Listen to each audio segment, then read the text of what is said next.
Reporte 100. Jesús López Almejo, internacionalista, está con nosotros esta mañana, profesor de Relaciones Internacionales. Le agradezco que nos acepte una conversación. Jesús, ¿cómo estás? Buenos días.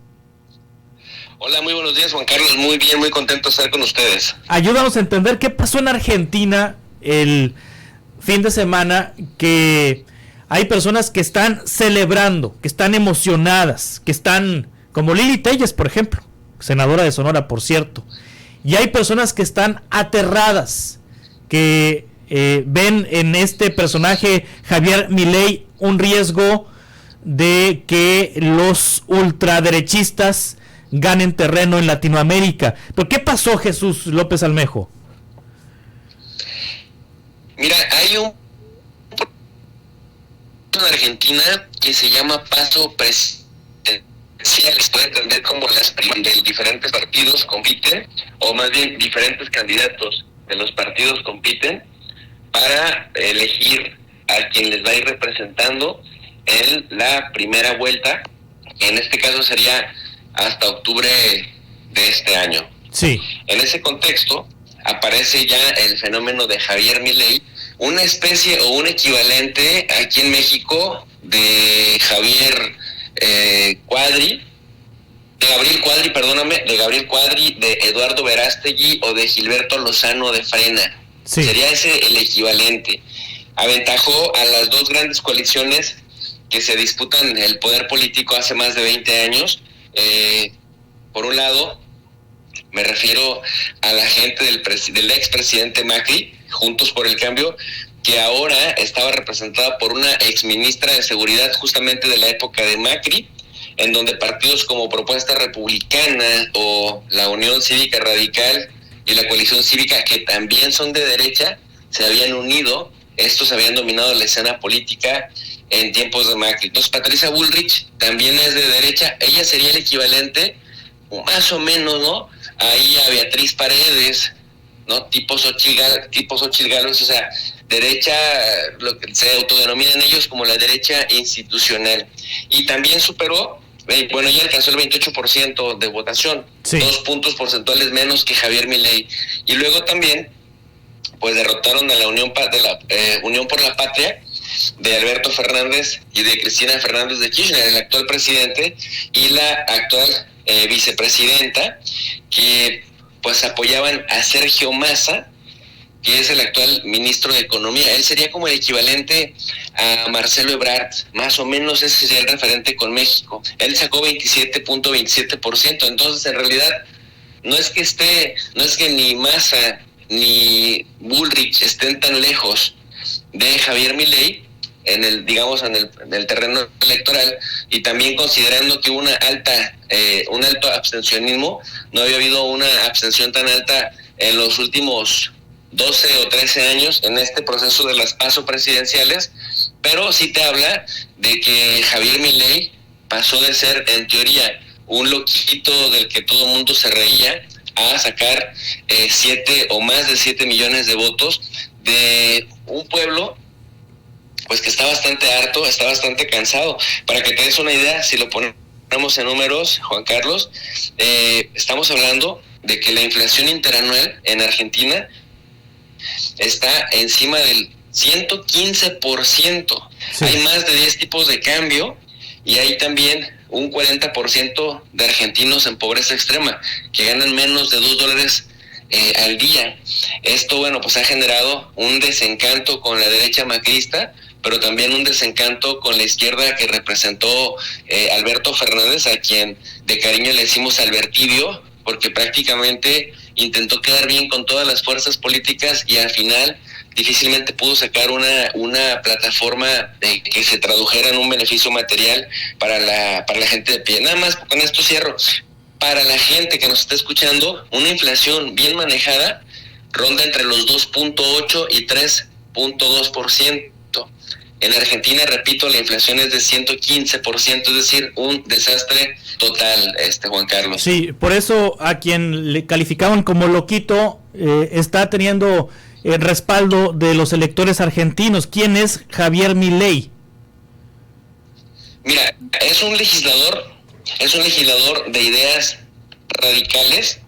Pareciera una especie de hijo del mundo anglosajón incrustado en Argentina, con propuestas como la dolarización de la moneda argentina. Él literalmente dice: voy a incendiar el Banco Central, ya no va a haber una institución que imprima billete o moneda peso argentino, sino nos vamos todos a la dolarización. Ahora, del dicho al hecho hay mucho trecho, porque al parecer, en caso de que llegara a imponerse, no cuenta con los votos suficientes en el Poder Legislativo para sacar adelante esa reforma constitucional. Pero él propone la dolarización y propone deshacerse del Banco Central.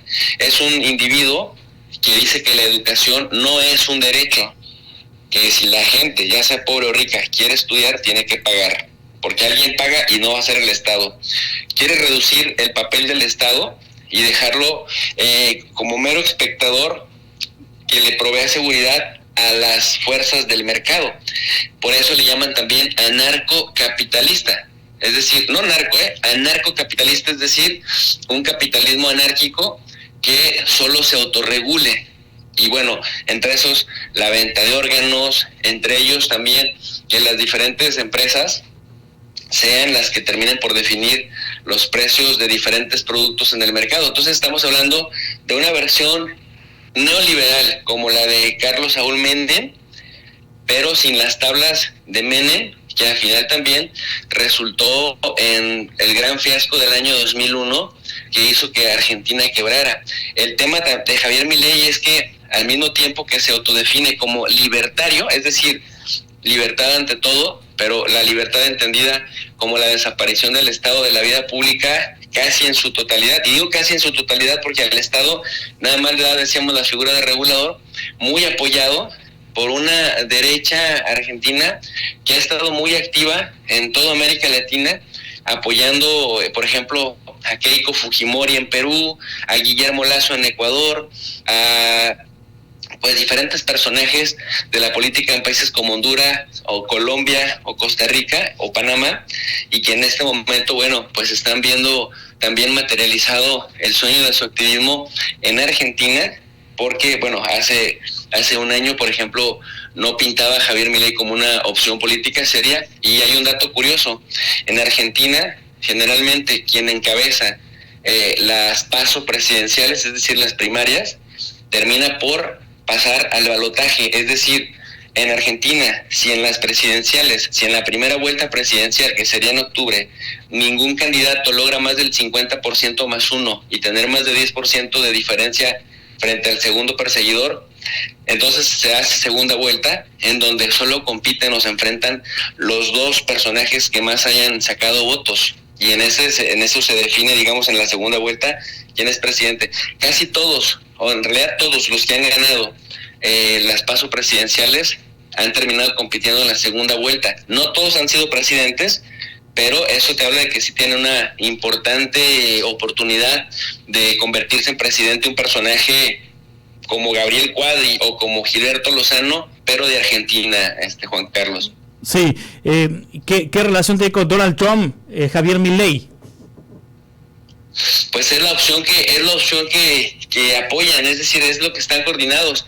De hecho, por ahí está otro personaje que se me estaba escapando, Eduardo Verástegui, sí, que recientemente está presentando esta película de Sounds of Freedom, que es digamos, la crítica a toda la putrefacción que hay en Hollywood, que bueno, ha estado también invitado Donald Trump. Trump se refiere a Verástegui como el próximo presidente de México. El mismo Trump le ha dado también su bendición a Javier Milei y ha de alguna manera virado también la preferencia de personajes como Trump de apoyar a la derecha, digamos, moderada de Argentina, como es la que representa Macri y en este caso Bullrich. Pues ha dicho: no, esta no es la derecha que le sirve a Argentina, sino la abiertamente derecha. Y es curioso porque Javier Milei dice, por otro lado, que decir que él es de derecha es como decir que un judío es nazi. Es decir, es el punto opuesto, porque dice: yo soy libertario ¿Cómo si soy libertario me catalogan como de ultraderecha? Eso es paradójico. Sin embargo, todos los grupos que trae detrás apoyándolo, tanto en Argentina como en el mundo, en este caso específico tipo Donald Trump, pues justamente hacen sus plataformas políticas con ayudas de las ultraderechas de los países, Juan Carlos. Esa es la gran relación, que se apoyan y que están activos y que hacen activismos por las campañas y las plataformas de todos ellos en el continente. Sí, Jesús López Almejo, muchas gracias por este análisis, como siempre, ayudarnos a entender esto que pasa en el mundo y que está pasando en Argentina. ¿Cómo te seguimos en redes, Jesús? Muchas gracias por la invitación. En redes me encuentran como tu profe de RI. RI significa Relaciones Internacionales, y ahí nos dedicamos a hacer análisis justamente de geopolítica y de relaciones internacionales, Juan Carlos. Gracias Jesús. Reporte 100.